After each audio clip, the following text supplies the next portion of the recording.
down. Yeah, once again, Hip Hop Make the Show. And who would we be if we didn't talk about the most obvious thing that's been going on? And I know we was going to kind of save it for sports, but it kind of transcended. Your boy Colin Kaepernick. You standing or you sitting? Right. For the national anthem, he refusing.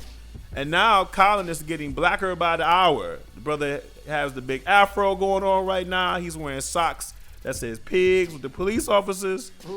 I mean, dude.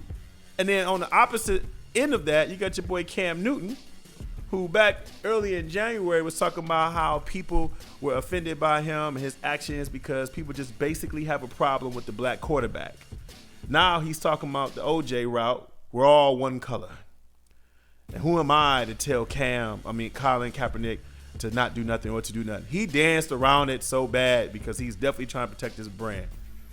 Yeah, he ain't want to say the wrong thing. What you think about Colin? Like, you think this is a good thing for him, like for his career, or you think this is like... Well, I think he signed that big deal. He made some investments. So he probably said, look, I can afford to be out. If this is my last run, I'm going to say something on my way out.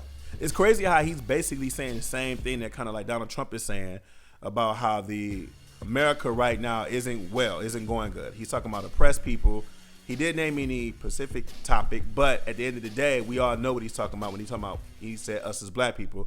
And yet you got people who are highly upset, but when Donald Trump say it, they're like, praise God. Like, he's the second coming of Christ. Yeah, it's a different delivery and different skin color. Skin tone.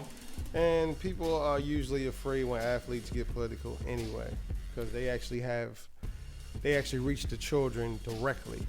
I think it's actually funny that situations like this actually bring out the truth from a lot of people, like your boy Rodney Harrison, who was talking about how Colin Kaepernick isn't really black, and both of them Negroes about the same complexion. Yeah, actually, Rodney is actually lighter.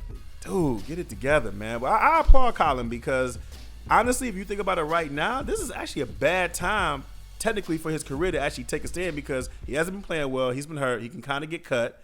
You know what I mean? So he really is putting it all on the line. But he has been getting support. There is actually a hashtag, Veterans for Colin Kaepernick. Well, Veterans for Kaepernick. It's a big hashtag with a whole bunch of Army veterans and people that are in the service now that are standing by him.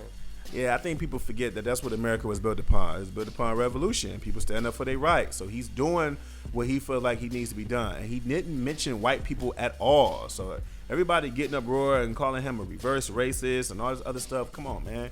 Calm it down. Yeah, it has nothing to do with racism. Well, it does, but it's not racism on his part.